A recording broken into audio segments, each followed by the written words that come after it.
guys, check out this memorial piece I have been working on for, it's been a while. Thank heavens that this customer is also a really good friend, and she trusts me to make sure that everything I'm doing is going to turn out fantastic, and I believe it has. I have 2 more to do after this, but the other 2 are not an outside project, so it'll be much simpler and I can get through them much faster. But I believe this piece that you're going to see is beautiful. Thanks for watching.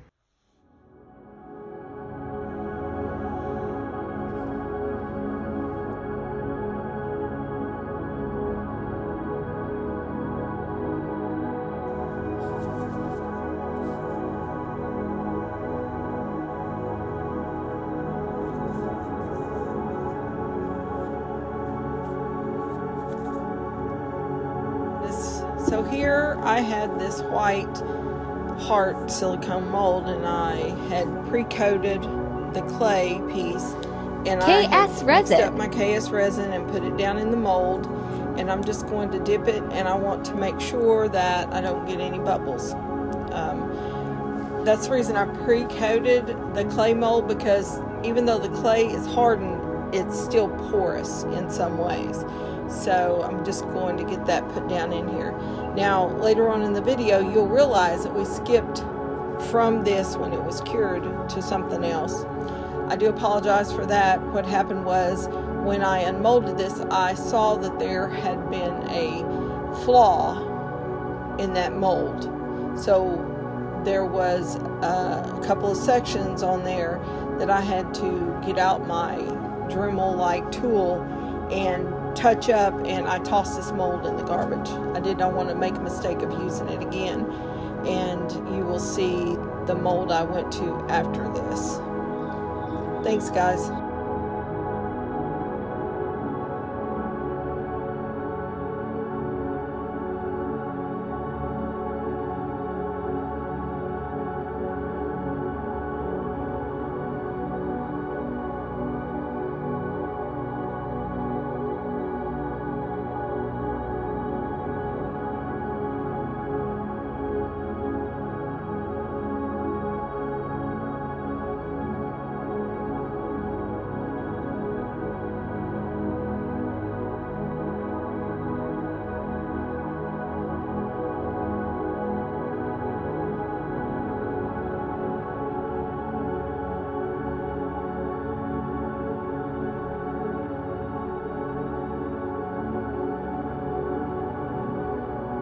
So this is a project that is going to be placed at the headstone, or on the cemetery plot, or however you want to say it.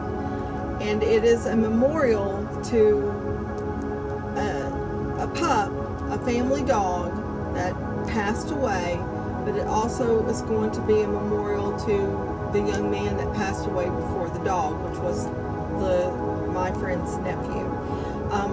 He always helped take care of the dog in life. So what I've done is I took the clay mold that they made of the nose and the paw prints, and I coated it and sealed it real good with KSResin. And then wherever there were flaws, I come back, sanded, recoated.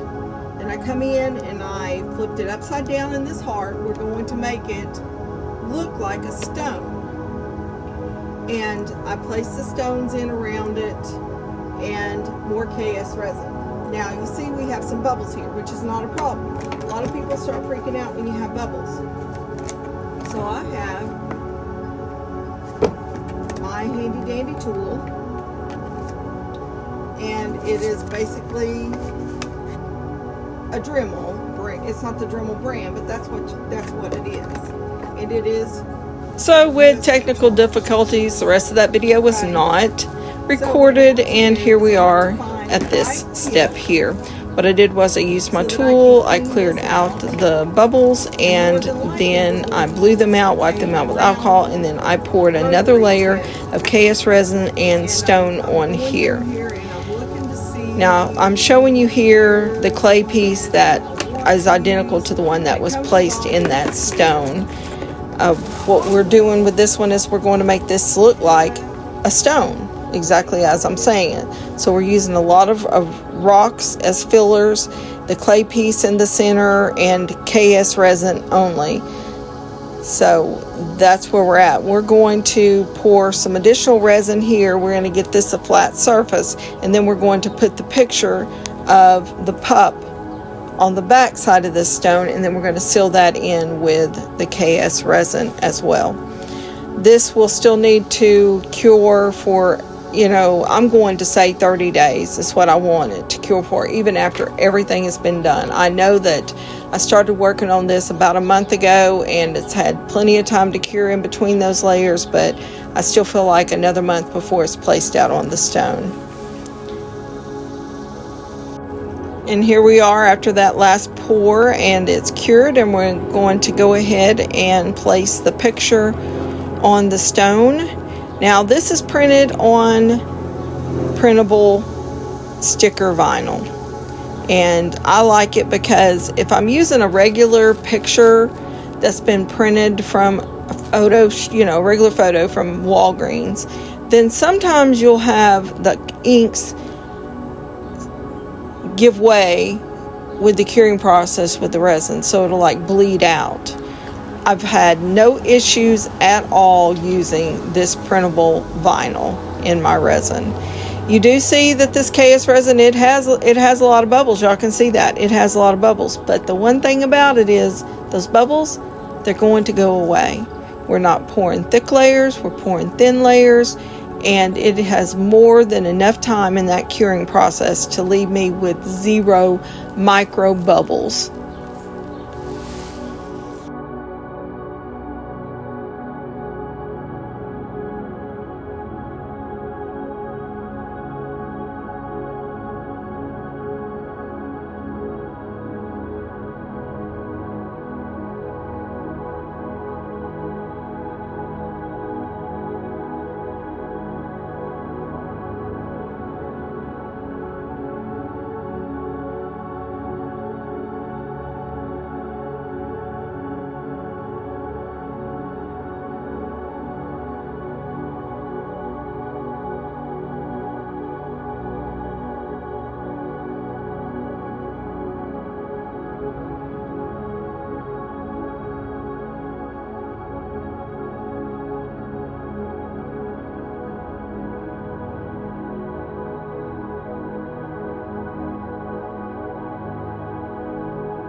Alright guys, moment of truth. This, to me, turned out amazing. It'll have to sit for about 2 more weeks before it can go out. But let's get this unmolded. This is about 32 ounces of resin, KSResin. And we know what that side looks like. The other side is going to be what's in print. You ready? Oh yeah. Look at that. Now it's a matte finish, but I can come back over top with a gloss, and I'll show you what that'll look like, because we can show you what that'll look like with some UV.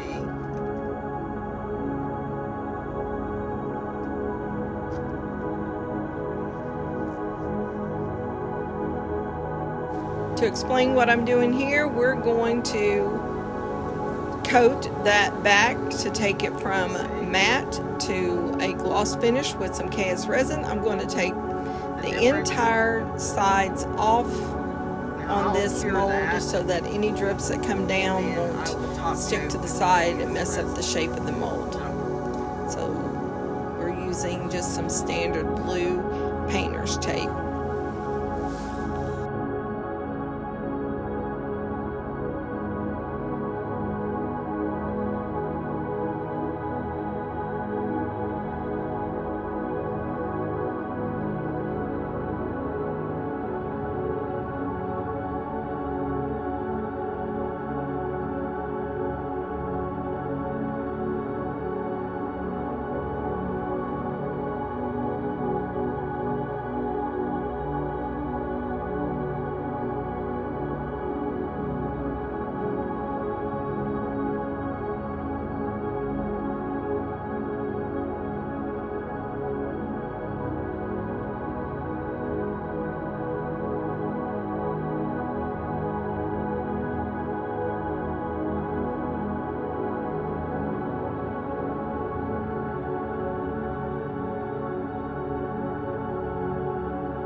let's get to it. We're going to top coat that KS resin right over that spot where I showed you the UV resin would bring everything back to a crystal clear form. Just going to top coat this, let this sit for probably, the thinner the coat is, the longer it takes for it to cure, but I think we'll leave it about 8 hours or so.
We did have one drip, but with that painter's tape, that drip just stuck to that tape and we are able to peel everything off.